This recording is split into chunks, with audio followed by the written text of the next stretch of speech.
Hello, ladies and gentlemen. Eddie Marcus.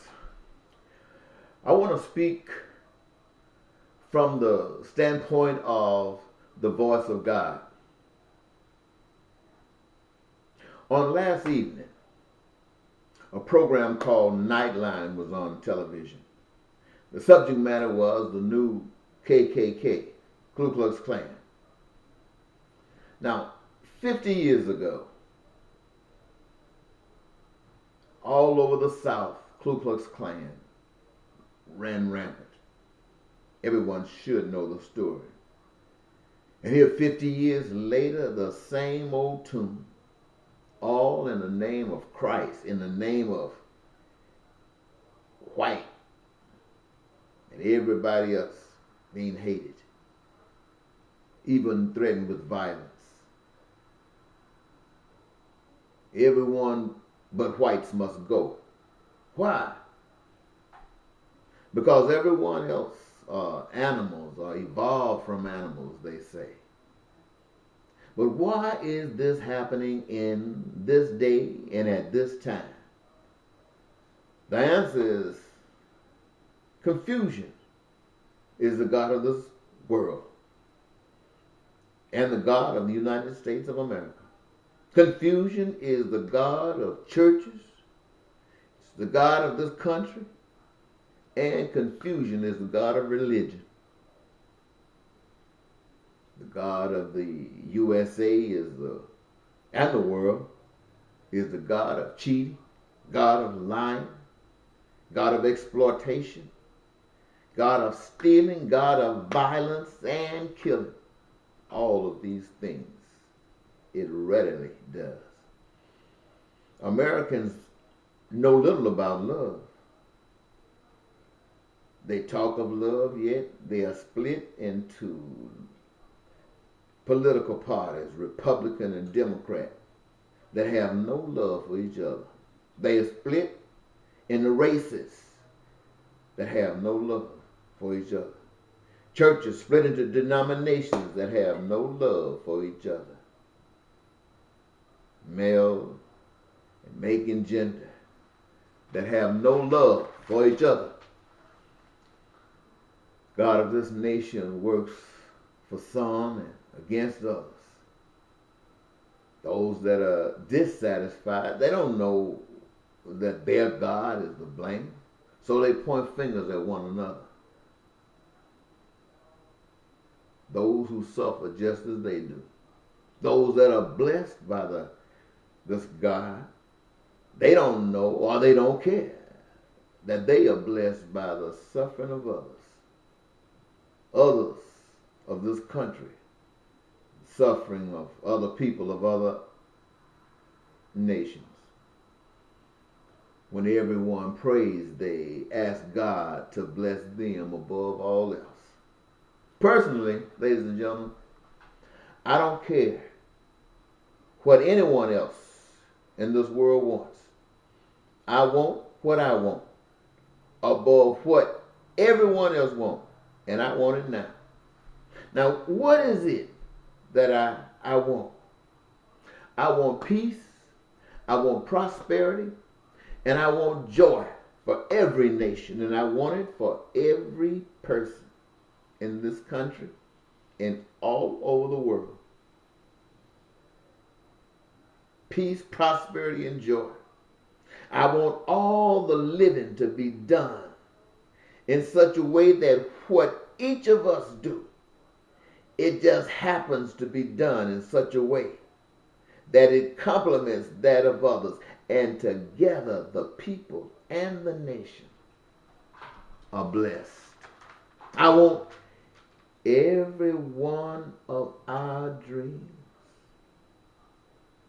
to come true. I don't believe any of you want and desire more for the people of this nation and the people of the world than this just mentioned here. That's why I claim priority above anything lesser. Not only this priority is supported by the knowledge of how to achieve every pinch of this desire. Listen, ladies and gentlemen, no suggestion, no pursuit tried from the beginning until this present day has been successful. Successful to end such as this that has been mentioned here. So whatever efforts tried in the future must be new, untried, and must be the seed, the fruit of a seed that reaping such a desired result. I don't care what anyone wants in relationship to this matter, for I know that everyone must be taught to love. They must be taught to love. For the beginning of learning starts with each of us, and all that exists is the knowledge that is under the authority of a power unseen. The beginning of that understanding, that knowledge, rests in accepting the fact, not only knowing, but accepting that we and everything that exists is under the authority of an unseen power. We come to this world bringing nothing and we leave with even less. Though the future must be controlled by a committed effort, I am saying to you that the future must be controlled by a committed effort to utilize the resources of this earth to produce peace, to produce prosperity, to produce joy for every living person in every nation and every person. You know why? Because no other way will work. It was designed for peace and prosperity and joy for every nation and every person to be achieved by recognizing that everything belongs to an outside source. And our response to that is recognizing how important we all must be to that outside source, for that outside source allows us to exist, all of us.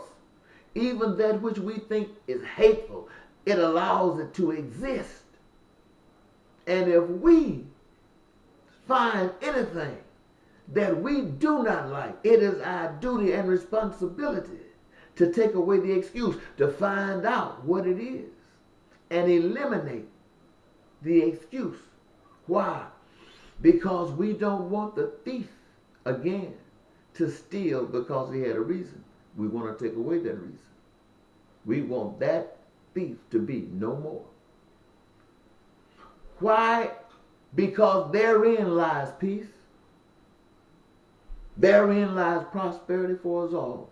And when those two come together, there is joy. Joy that is designed that we treat each other like we want to be treated. That is the education that comes from love. And so we now know what love is. And what do? We love. We have heard it said that God is love. Now reverse that. Love is God. Now if you want to be somebody, love. Now, if you can come up with a vision, a love, a hopefulness that you're willing to put your life on, about love for the dignity and peace and prosperity and joy for every individual on earth, and you can do that. Stand forth. Stand forth. We don't want to waste any time with what I've been talking about. But if you can't, you get on this bandwagon and begin to love. And this The KKK will understand. They will be no more because they will have no reason to hate. They will have no reason to hate. Racists won't have to do what they do. They have no reason for their dreams. Each of them are being met. Why? Because we have guaranteed to ourselves that the only way our dreams can come true is if we get your support. And in order to get your support, we must be willing to give of ourselves to make sure that your dreams come true, to give of our spirit to encourage and enforce your dreams to come true. And as we do it, that includes you. You're doing it back to us. And when you're doing that, you love us. You don't hate us. You need us. We need one another. And out of that understanding, we honor that great power that is unseen. For we see amongst us, in our own sight, in our own eyes, in our own minds, we see us peaceful, prosperous, joyful. Now, I'm getting ready to close, but I want to say this. I was thinking that over these years, I have watched all kind of hate groups get a chance to parade on television. And this love that I've spoken to you about today have never, ever been given an opportunity, though I've made every effort. Now, considering this new KKK information that they are showing on the news, and probably now on internet, I demand equal time to talk about love, to give love a voice, to give love some time. So, Nightline, I want to be on your program, and I want to speak to your audience about love, the effects of it, what is required of it, and the result. If you can talk about hate, I should be able to talk about love. And you should want to hear about love.